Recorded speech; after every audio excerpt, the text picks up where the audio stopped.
Hey, salut les Yugisphères. Alors aujourd'hui on se retrouve pour toujours pas, mais alors toujours pas ce fameux tuto moustache. Non, aujourd'hui c'est la troisième vidéo pour vous montrer comment on ouvre des boosters et comment on sait faire un scellé à Yu-Gi-Oh, comment préparer une sneak peek, comment voilà, savoir sélectionner dès le départ, se dire cette carte elle a l'air forte, voilà, mais du coup je vous laisse découvrir ça, voir cette ouverture de booster, voir comment j'ai considéré les cartes, voir si effectivement j'ai un super bon deck de sneak peek, si je suis la confiance. Je vous laisse découvrir ça tout de suite. Alors on est parti pour une troisième vidéo, sur la troisième ouverture, sur la troisième ouverture des boosters, de façon à voir comment réaliser un deck en sneak peek, comment on choisit ses cartes. Donc le stade géant, comme je vous dis, c'est si on a vraiment beaucoup de go qui si vous avez regardé la vidéo 1 et 2. L'attaque orchestrée, on va la mettre de côté, mais si vous avez, dès que vous aurez un monstre orchestré, elle rentre instantanément dans le deck. On va mettre l'hostie de Nato, on peut l'enlever, c'est encore une carte d'archétype, on ne pourra pas la jouer. Alors là on va avoir un boss des protecteurs du tombeau. Donc là on va la mettre de côté parce qu'elle n'a pas des stats forcément folles, mais si on arrive à voir le monstre de fusion et la copine qui invoque par fusion, ça sera très intéressant éventuellement de le jouer. Donc on va pas hésiter, parce que là danger homme papillon, 1800, niveau 4, on peut en plus on l'invoquer spécialement en repiochant une carte gratuitement, on n'hésite pas. Le dino lutteur Capoeiraptor, on va pas hésiter non plus. Alors là on va découvrir le lutin Cantation Crayon Plume. Lui on va clairement hésiter à savoir si on le joue, si on a des monstres rituels dans le deck. Et là on découvre deux cartes salamandre, donc la volonté on va pas hésiter, on a déjà une carte salamandre, donc on pourra se permettre d'avoir un monstre qui reviendra régulièrement sur le terrain et nous permettre de nous défendre au minimum. Alors après on va voir le Panzer parallèle. Alors ça c'est une carte, peut-être beaucoup l'auront sous-estimée, mais qui est très forte. Alors c'est équivalent uniquement à un monstre lien. Une fois par tour vous pouvez déplacer le monstre équipé dans la zone monstre main qui pointe sur le terrain de son contrôleur. Et vous pouvez envoyer cette carte d'équipement au cimetière, détruire une carte dans la même colonne que le monstre qui a été équipé avec cette carte. Donc ça veut dire qu'en fait on peut s'amuser même à équiper un monstre lien adverse pour essayer de lui détruire une carte qui serait dans la colonne où on envoie son monstre.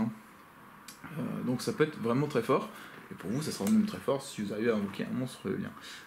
Jusqu'au retour des armes nobles, on va pas s'y intéresser, parce que je sens qu'on va pas encore avoir assez d'armes nobles pour en faire quelque chose. On va avoir une salamandre renard, donc lui, et on l'avait pas encore vu au cours des vidéos, lui il va nous permettre, quand il est invoqué normalement, de révéler les 3 cartes du dessus, pour choisir une carte salamandre grande, et l'ajouter à notre main, et on mélange les autres dans le deck. Voilà, c'est plutôt bien, et après il peut aussi s'invoquer depuis notre cimetière, si on a une magie piège face visible sur le terrain. Alors s'il y a une magie piège face visible sur le terrain, on l'invoque spécialement de cimetière en défaussant une carte salamandre grande, donc on peut même défausser les magies pièges, salamandre grande, et l'invoque spécialement, et on peut détruire une magie piège continue face recto. Donc c'est vraiment très fort. Après on va voir le Maxtrix Dragon du Tonnerre. Donc lui on pourrait peut-être éventuellement le jouer, parce qu'on peut défausser cette carte, puis cibler un monstre tonnerre que vous contrôlez, il gagne 500 AS. Et si cette carte est bannie, vous pouvez, ou envoyée depuis le terrain cimetière, vous pouvez ajouter un Maxi Dragon du Tonnerre depuis votre deck à votre main. Ce qui nous intéresse surtout, c'est que déjà, il a 2000 de défense, donc c'est un très bon défenseur. Vous le mettez en défense, il y a une bonne partie des monstres adverses qui ne le passeront pas tout de suite, donc ça permettra de vous protéger. Après c'est un dragon light, enfin c'est un tonnerre light, donc il pourra aussi vous utiliser si on ouvre des monstres tonnerre. On va avoir Ultra Mistruc. Alors la Mistruc, elle a un bon body au niveau de la défense. C'est une 2004 à un sacrifice, c'est plutôt pas mal, ça peut vous aider. Après elle a aussi un bon effet, c'est qu'elle vous permet de recycler quand elle est invoquée normalement, ou spécialement de recycler en défaussant un monstre, une magie ou une piège, pour récupérer un monstre, une magie ou une piège, en fonction de ce que vous aurez cyclé. Vous récupérez pas la même chose en face. Donc c'est vraiment une très bonne carte. On va pas hésiter à la jouer.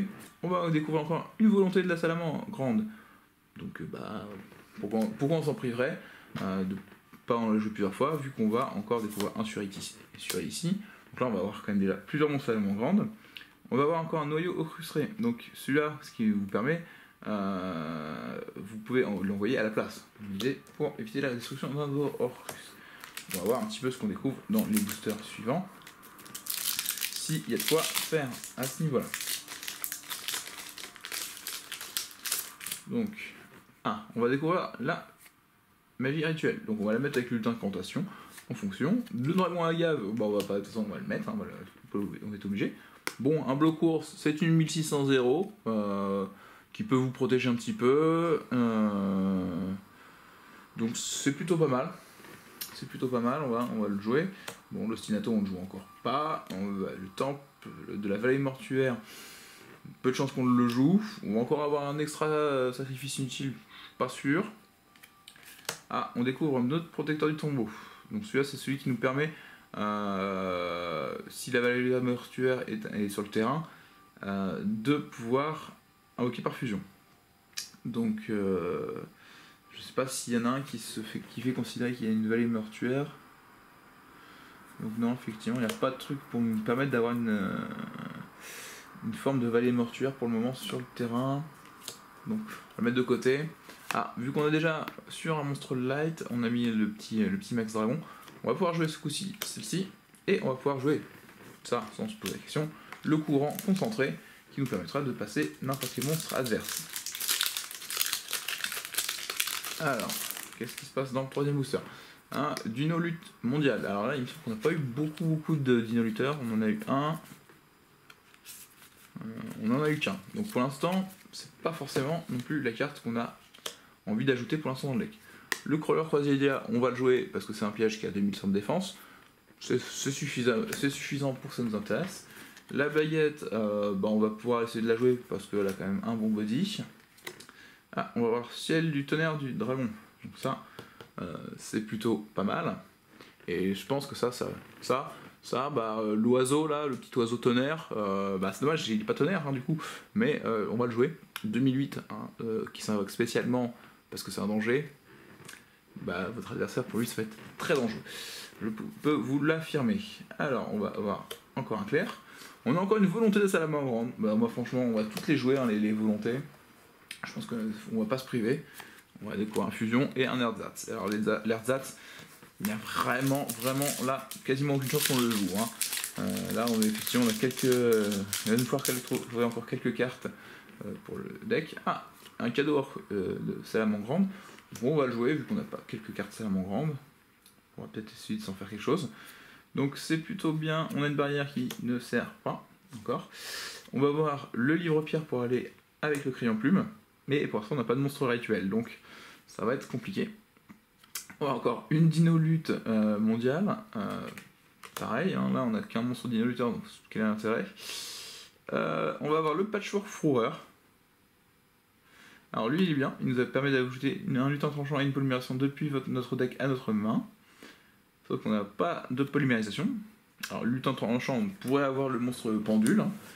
Mais bon, là ça ne va pas. On va avoir un deuxième extra sacrifice inutile. Comme je vous disais, on aurait presque pu dans l'autre truc enfin quelque chose.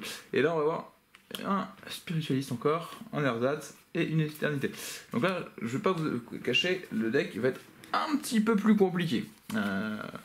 Heureusement on a encore l'oiseau danger, mais là on a quasiment rien dans notre extra. On a plein de cartes type archétype injouables.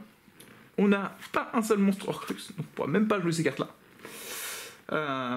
Ça va, comme je vous dis, ça va être très compliqué. On a deux dangers, on a quelques salamandres grandes qui peuvent revenir régulièrement. On va compter un petit peu tout ça. Alors on est à 5, 10, 15, 18. Donc là il va falloir quand même trouver deux cartes au moins à jouer. Du coup, moi je vais même vous en conseiller peut-être d'en jouer 3 dans ce cas-là, parce que vous n'avez pas forcément le deck le plus incisif.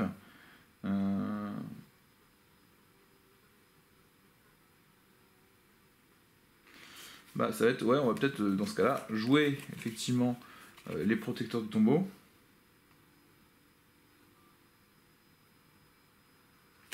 Voilà, comme ça, lui il permet de invoquer spécialement éventuellement celui-ci. Ce qui pourrait permettre d'avoir un peu de monstre, qui pourra vous permettre de sortir peut-être juste le dragon à gave, qui sera un de vos seuls gros out avec l'oiseau.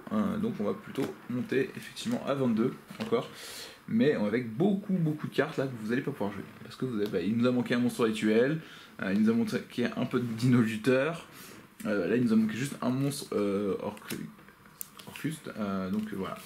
Voilà un petit peu comment cette construction se fait pour celle-ci.